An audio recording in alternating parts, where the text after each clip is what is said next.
shit's in the safe. Got me a spot out the way. Nigga just tryna be safe. Let's get some sports talk. So listen, a week ago when the Rockets lost to the Knicks, that didn't seem like a particularly big deal, but fast forward to today.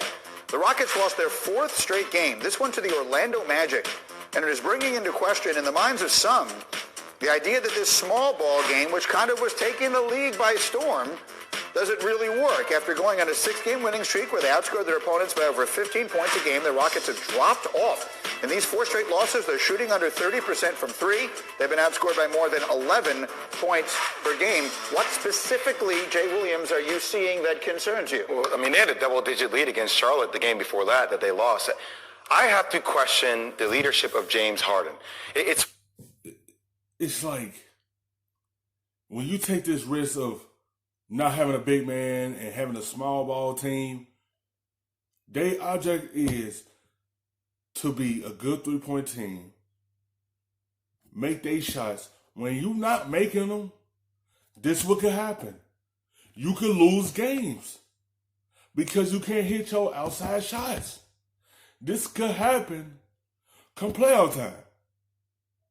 You have to at least be some part perfect a little bit. At least shoot a good percentage.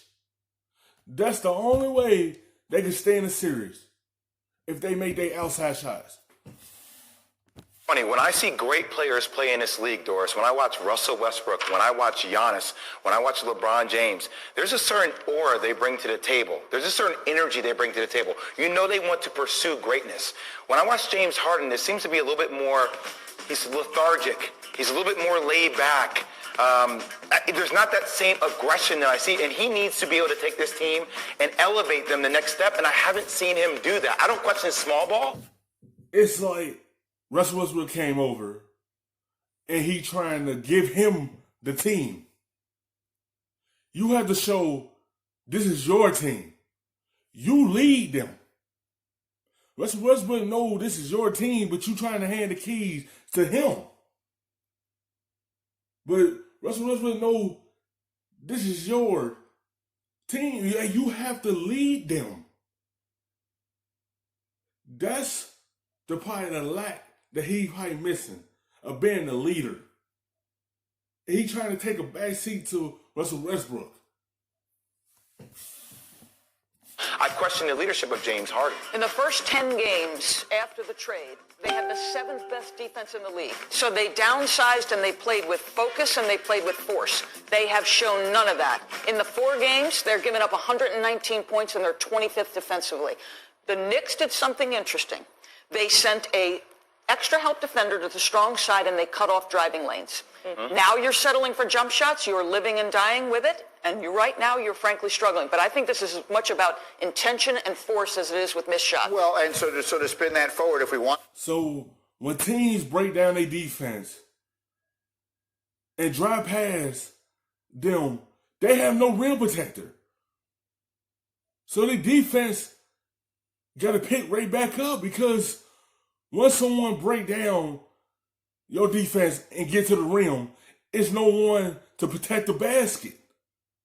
It's a lot of risks that come with the small ball team. When your defense is not playing well and y'all can't keep no one out of the paint, who is there to protect the rim? They had to pick up that aggression that they had when they first went with the small ball.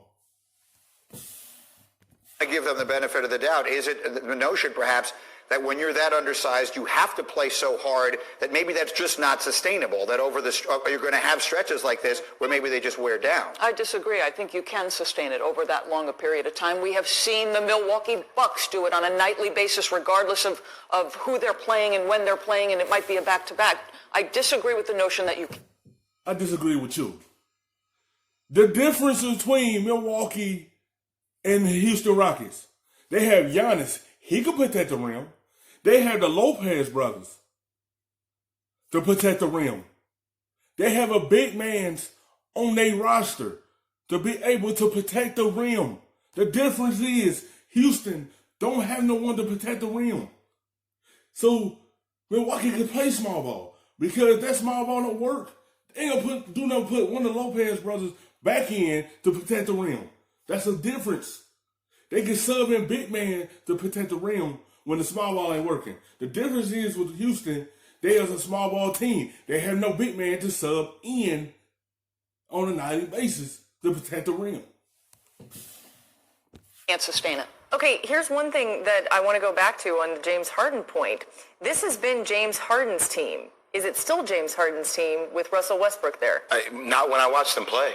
I mean, when I watch them play, I look at it and I say, that's Russell Westbrook's team. I mean, he is the heartbeat of that team. He keeps them single-handedly in games at times because he does not take any plays off, where you're wondering, what can we get from James today? Will we get an explosion? Will we not get an explosion? But you know what the heck you're getting from Russell Westbrook every single night, Doris. Part of this is life in the NBA. The narrative changes in a playoff series game to game. They're struggling. Boston's struggling. We see these kinds of hiccups. The problem is you didn't have the necessary fear and focus against some teams like Charlotte, Orlando.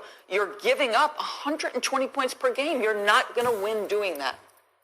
Because they probably getting gas.